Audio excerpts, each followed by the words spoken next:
জয় শ্রী রাধেশ্যাম। জয় নিতাই। আজ আমি আপনাদের শ্রবণ করাবো বালাজি তিরুপতির এক অতি সুন্দর কাহিনী। ভগবানের কাছে ভাবটাই আসল, বস্তুটা নয়, তাই বলা হয় ভাবগ্রাহী জনার্দন। তো সেই ভাবগ্রাহী জনার্দন কি করে ভাব গ্রহণ করেন, আসুন একটা কাহিনীর মাধ্যমে আমরা জানি। এক খোড়া ভক্তের জন্য ভগবান কিভাবে রাজার 56 ভোগকে ত্যাগ করে, সোনার থালার সেই 56 ভোগ ত্যাগ করে তিনি গরিব সেই ভক্তের গৃহে এসে ভোজন করেছিলেন, সেবা নিয়েছিলেন। সেই মাটির পাত্রে, কাঁচা মাটির পাত্রের সে ঠান্ডা ভাত স্বীকার করেছিলেন। আসুন সেটা আমরা আজকে শ্রবণ করি। এই কাহিনী হলো তিরুমালার কাছে কুড়ুয়া গ্রামের এক গরিব কুমার ভীমরুর। তো ভীমরু এক গরিব চাষি ছিল, সে খোড়া ছিল। যেহেতু সে খোড়া ছিল, তাই এই তিরুমালার পর্বতের উপরে গিয়ে বালাজিকে দর্শন করা বা তিরুপতিকে দর্শন করা তার সাধ্যের বাইরে ছিল। কোনো মতেই তার সেখানে পৌঁছানোর ক্ষমতা ছিল না। তাই সে কি করবে? সে তো মাটির দিয়ে জিনিসপত্র তৈরি করতো, কুমার ছিল। তা বিভিন্ন মাটির জিনিস সকাল থেকে সন্ধ্যা অবধি তৈরি করতো, সেগুলো বিক্রি করে তার সংসার চলতো। একদিন তিনি কি করলেন, সে মাটি দিয়েই তিরুপতি ভগবানের একটি মূর্তি তৈরি করলেন। সে মূর্তি তৈরি করলো, শুকালো, অতীব যত্ন করে সেই মূর্তিটাকে একটা সুন্দর সিংহাসনে বসিয়ে তাকেই তিনি পূজা করতে লাগলেন। যেরকম যেদিন যা পেত সে দিয়ে তিনি ভোগ লাগাতেন। তো এইভাবে চলতে লাগলো কিছুদিন। একদিন কি হলো, সে কুমার তার সাধ্য মতো পূজা করছে। তো কুমারের কাছে কি ছিল সেদিন? দই ভাত, ঠান্ডা দই, ঠান্ডা ভাত, আর কিছু ছিল না। ওই দই আর ভাত তিনি গোবিন্দকে দিলেন, তিরুপতিকে দিলেন। দিয়ে বলছে, হে প্রভু, আমার কাছে এই দই ভাত ছাড়া আর কিছু নেই, এই দই আর ঠান্ডা ভাত আছে, এটাই তুমি সেবা নাও। সেবা নিলে তো এসে প্রসাদ পাবে। ভগবানকে সে যা দিত সে নিজে তা ওই প্রসাদ পেত। ভগবানকে যেটুকুই দিত সেটুকুই সে প্রসাদ পেত। কিন্তু ভক্ত, শুদ্ধ ভক্ত, মনে তার কোনো কালিমা নেই, কোনো তার ভগবানকে ছাড়া অন্য চিন্তা নেই। সে কেবল ওই সারাদিন ওই কুমারের সে কাজ করতো, সংসার চালাতে হবে তাকে, তার ছেলে মেয়ে আছে, স্ত্রী আছে, মা বাবা আছে, সবাইকে চালাতে হবে, তাই তাকে কর্ম করতেই হতো। কিন্তু মনে মনে ভগবত চিন্তা ছিল। এদিকে সে দই ভাত দিয়েছে, আর ওই দিকে 56 ভোগ লাগিয়েছে, সোনার থালায় বিভিন্ন ব্যঞ্জন, অনেক রকমের আইটেম, অনেক রকমের খাবার দাবার দিয়ে 56 ভোগ দিয়ে মন্দিরে ভোগ লাগালো পূজারি। ভোগ লাগিয়ে কি করি আমরা? সরে চলে আসি।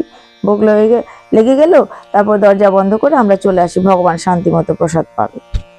কিছুক্ষণ পর পূজারী যখন সেই দরজাটা খুলে আবার ভিতরে প্রবেশ করলেন, কি দেখলেন? সেই কে সেই রয়ে গেল। ভগবান কিচ্ছু সেবা পেল না, যেরকম দিয়েছে সেরকমই থেকে গেছে। কিন্তু ভগবানের বস্ত্রে, ভগবানের মুখে কি লেগে আছে? দই ভাত। ভগবানের মুখে লেগে আছে দই ভাত, বস্ত্রে অনেক জায়গায় পড়ে আছে দই ভাত। পূজারি তো হাঁ হয়ে গেল। আরে, ভগবানকে যে অন্ন ব্যঞ্জন, এত কিছু পিঠা পানা, আমি এত কিছু ভোগ লাগিয়েছি, সব রয়ে গেল, কিচ্ছু ধরেনি, একই রকম রয়ে গেছে। কিন্তু দেখো, ভগবানের কাপড়ে দই ভাত পড়ে আছে, মুখে দই ভাত লেগে আছে। এই দই ভাত তো আমরা ভোগ লাগাইনি, আমরা তো 56 ভোগ দিয়েছি, টক দই আর ভাত দিইনি, কি করে খাবে ভগবান? রাজার কানে এই খবর গেল। রাজাকে শুনতে শুনতে রাজা শুনতে পেল, রাজার কানে গেল খবরটা। রাজার অহংকার চুরচুর হয়ে গেল। রাজা ভাবছে, আরে আমি 56 ভোগ দিই, এত সুন্দর সাজা থালিয়ে দিই, আমরা ভগবানের প্রসাদ পাই, কিন্তু আজকে রাজার অহংকার চুরচুর হয়ে গেল। রাজা ভাবছে, হায় রে, আমার ভোগ অস্বীকার করে ভগবান এরকম কোন ভক্তের কাছে গেল দই ভাত খেতে? তাহলে ভগবান আমার কোনো দোষ ত্রুটি ভুল পেয়েছেন, নিশ্চয় আমার খুব অপরাধ হয়েছে, যার জন্য আমার সেবা নেননি। অন্য এরকম কোন ভাগ্যবান ভক্ত কে আছে? যদি আমি পেতাম, তাকে গিয়ে প্রণাম করতাম, আলিঙ্গন করতাম, তাকে জড়িয়ে ধরতাম। রাজার মনে এই চিন্তা, এই ভাবনা, না আছে রাজার ঘুম, না আছে খিদা, না আছে তৃষ্ণা, কেবল সারাদিন এই চিন্তা, কি আমার রাজ্যে এরম ভক্ত আছে, যদি একবার তার দর্শন পেতাম, তার ভাত খেতে গেল আমার এই বালাজি, যদি তাকে দেখতে পেতাম। বহুত অন্তরে অন্তরে তার চিন্তা হতে লাগলো, ভাব হতে লাগলো। ভগবান কৃপা করে একদিন তার চোখে ঘুম এনে দিলেন, আর সেই ঘুমের ভিতরে বালাজি তাকে স্বপ্ন দেখালেন। হে রাজা, তুমি তাকে খুঁজছো যার কাছে আমি গিয়েছিলাম?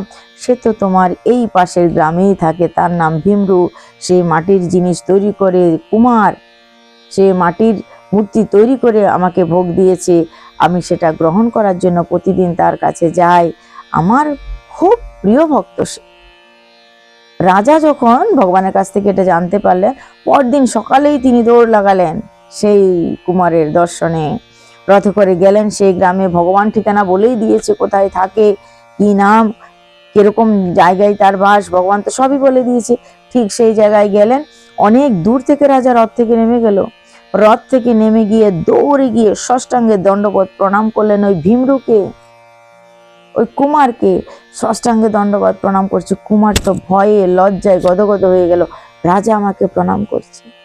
রাজা বলছেন, আরে কুমার, তুমি তো বহুত ভাগ্যবান, তোমার তো বহুত ভাগ্য, তোমার ঘরে আসে প্রভু ভোজন করতে, আর আমার 56 ভোগকে ফেলে রেখে প্রভু তোমার কাছে সেবা নিতে আসে। ভীমরু, তোমাকে পেয়ে আমি ধন্য হয়ে গেলাম। প্রণাম করছে। আর ভীমরু দীনতায় ভরে গেছে, ভীমরুকে জড়িয়ে ধরলো। ভীমরুকে কত রকমের প্রশংসায় প্রশংসিত করলেন রাজা। সেই দিন থেকে প্রচার হয়ে গেল ভীমরুর ঘরে ভগবান প্রসাদ পেতে এসেছিলেন। রাজা সেই দিন এক দিব্য নিয়ম, একটা বিশেষ নিয়ম সেদিন ঘোষণা করলেন, কি, আজকে থেকে আমার বালাজির মন্দিরে প্রত্যেক দিন দই ভাত দেওয়া হবে ভগবানকে। এবং সেই মাটির থালায় করে বা পাত্রে করে, কাঁচা মাটির পাত্রে, কেননা ভীমরু কাঁচা মাটির পাত্রেই দিয়েছিল দই ভাত, তাই সেই নিয়ম অনুযায়ী কাঁচা মাটির পাত্রে করে দই ভাত দেওয়া হবে ভগবানকে। এবং সেটা থাকবে ভগবানের সব সামনে, একদম সামনে সেটা থাকবে। পরে সোনার থালায় সাজিয়ে 56 ভোগ, 36 ব্যঞ্জন যাই থাক না কেন, সেটা তারপরে থাকবে সবার আগে প্রভুর খুব কাছাকাছি থাকবে ওই দই ভাত। সেই দিন থেকে এখন অবধি প্রত্যেক দিন বালাজিকে দই ভাত প্রদান করা হয়, দই ভাত দেওয়া হয়। যদিও বা এখন আমরা বড় বড় লাড্ডু ভোগ প্রসাদ হিসেবে নিয়ে আসি, সবার বাড়িতে নিয়ে যাওয়া হয়। বালাজির লাড্ডু বহুত প্রসিদ্ধ। কেন লাড্ডু দেওয়া হয়? ভগবানের প্রিয় বটে, খুব প্রিয় সেটা বলা যায় না, ভগবানের কখন কোনটা খুব বহুত প্রিয় হয়। তো এটা বিশেষ করে লাড্ডুটা এ কারণে দেওয়া হয়, এটা বাড়িতে নিয়ে আসা যায়, পুজো দিয়ে আনা নেওয়ার সুবিধা হয়, বহন করতে সুবিধা হয়। অন্ন বহন করতে অনেক সময় অসুবিধা হতে পারে, দই ভাত বহন করা তো আরো মুশকিল।